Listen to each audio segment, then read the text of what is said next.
Nalbari medical college হাস্পাতালত আজি heap replacement অস্ত্ৰোপচাৰ সফলতাৰে সম্পন্ন হয়।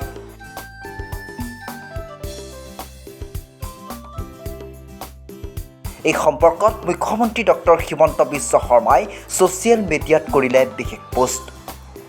মঙলবাৰ দিনটোত ৰাজ্যৰ চৰকাৰী খণ্ডৰ চিকিৎসকে পদত্যাগৰ বাতৰিয়ে চৰ্চা লাভ কৰিছিল আৰু তেনে সময়তে নলবাৰী চিকিৎসা মহাবিদ্যালয়ত আজি সফলতাৰে সম্পন্ন কৰা হ'ল এটি বিশেষ অস্ত্ৰোপচাৰ।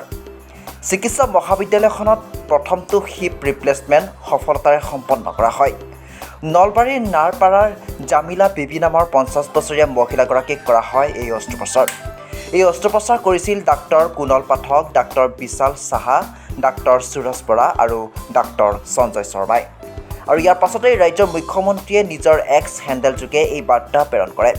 মুখ্যমন্ত্ৰীৰ এই সন্দৰ্ভত বিশেষ পোষ্ট, যি সময়ত একাংশ লোকে সমগ্ৰ দিনটো চিকিৎসা মহাবিদ্যালয়সমূহক লৈ এক নেতিবাচক বাৰ্তা বিয়পাইছে, সেই সময়তে আজি নলবাৰী চিকিৎসা মহাবিদ্যালয় হাস্পাতালত চিকিৎসকৰ দলে চিকিৎসা খণ্ডত আন এক মাইলৰ খুঁটি অৰ্জন কৰিলে।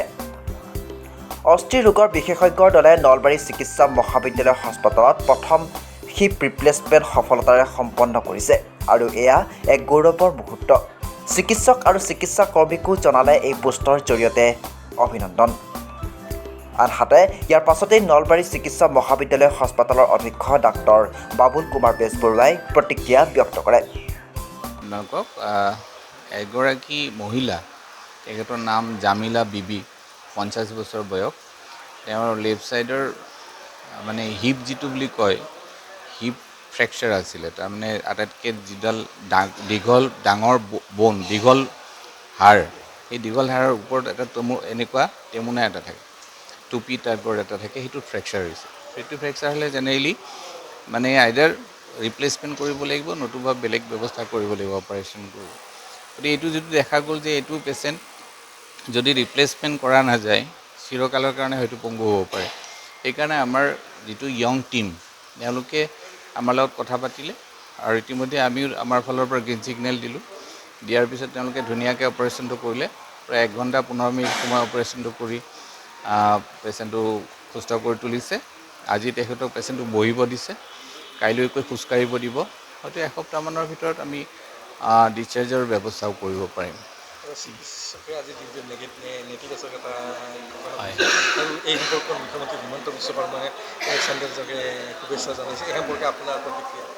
চাওক, পাব্লিকৰটো আমাৰ প্ৰতি যিটো ধাৰণা, সেই ধাৰণাবিলাক কোনোদিনে সলনি নহয়। কিন্তু আমি যিমানখিনি পাৰোঁ কৰি গৈ আছোঁ। এখন নতুন মেডিকেল কলেজ, আপোনালোকে নিজেই চাওক, এখন নতুন মেডিকেল কলেজ 1.5 বছৰ হৈছে মাত্ৰ। আমি সাহস কৰিছোঁ কিয়? স্বাস্থ্য বিভাগৰ ফালৰ পৰা আমি যিমানখিনি পাব লাগে বা আমাক যিমানখিনি দিব লাগে সেই অনুপাতে আমাক দিছে, আৰু বেছিক মিনিমাম যিখিনিলৈকে আমাক দিছে সেইখিনি আমি চলাই আছোঁ, ধুনীয়াকৈ চলি আছে।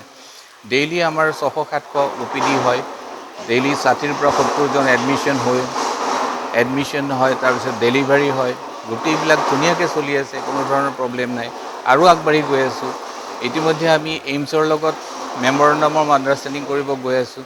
ইতিমধ্যে অনাৰেবল CM ছাৰে সেই MOUখন এপ্ৰুভ কৰিছে।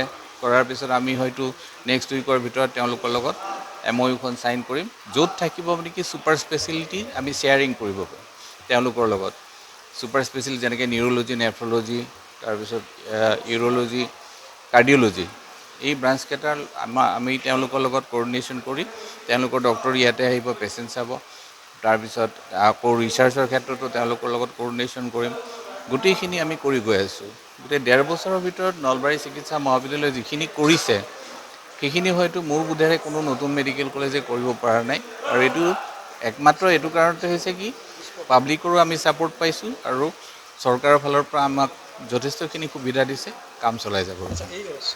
আমাৰ চিকিৎসকৰ টীমটো আছিল ডক্টৰ কুণালৰাম ফুকন, বিশাল সাহা, সুৰজ বৰা, তেওঁ অৰ্থোপেডিক্স, এই 3জন অৰ্থোপেডিক্সৰ, আৰু এনেস্থেচিয়াৰ আছিল ডক্টৰ সঞ্জয় শৰ্মা আৰু ডক্টৰ চৈতন্য কলিতা। এই 5জনীয়া টীমটো কৰিছে। লগতো চিষ্টাৰ ইনচাৰ্জ বা এইবিলাক থাকিবই। আৰু ৰিলিজ মানে কাইলৈকে আমি আজি বহাব দিছোঁ পেচেণ্টটোক, আজি বহিছে। কাইলৈকে আমি খোজ কঢ়াবৰ কাৰণে চেষ্টা কৰিম। মই নিজেও থাকিম তাতে পেচেণ্টটোৰ লগত। যদি চব কিছু ঠিকে থাকে এসপ্তাহৰ ভিতৰত ৰিলিজ হৈ যাব। তেওঁ যদি খোজ কাঢ়িব পাৰে, বাকী ফিজিঅ'থেৰাপিৰ কথা কিছুমান থাকে, ফিজিঅ'থেৰাপি কৰিব লাগিব, কৰি হয়তো এটা সময়ত নৰ্মেলি খোজকাঢ়িব পাৰিব। প্ৰথমটো সফলতা বুলি ক'ব লাগিব। হয়। কি ক'ব? নতুন কলেজ এখনৰ কাৰণে এইটো সঁচাকৈ আমাৰ সৌভাগ্যৰ কথা। সঁচাকৈ এটা টিম ৱৰ্ক লাগে। যিকোনো মেডিকেল কলেজত এটা ভাল কাম কৰিবৰ কাৰণে এটা টিম গঠন কৰিব লাগে, আৰু এই টিমটো আমাৰ ইয়াতে ধুনীয়াকৈ গঢ়ি উঠিছে। গোটেইকেইটা য়ং ল'ৰা, মানে মেক্সিমাম 35 ইয়াৰ্ছ এজ, যিকেইটাই অপাৰেশ্যন কৰিছে। যিটো অপাৰেশ্যন হয়তো আমি চবেই কয় যে অভিজ্ঞ ডক্টৰৰ দ্বাৰা কৰিব লাগে, তেওঁলোক অভিজ্ঞ, এনেকৈ কৰিতো অভিজ্ঞ হয়, অভিজ্ঞতা বোধ কৰে। গতিকে তেওঁলোকে যেতিয়া এইটোত ছাকচেছফুল হ'ব, ভৱিষ্যতে আমি আৰু বাহিৰত ৰেফাৰ কৰিব নলগাকৈ আমি কেনেকৈ পেচেণ্ট ইয়াত ৰাখি ট্ৰিটমেণ্ট কৰিব পাৰোঁ, সেই হিচাপে আমি প্লেন কৰিম। টিংকুমণি বৰ্মনৰ ৰিপৰ্ট, আছাম ফ্ৰণ্ট।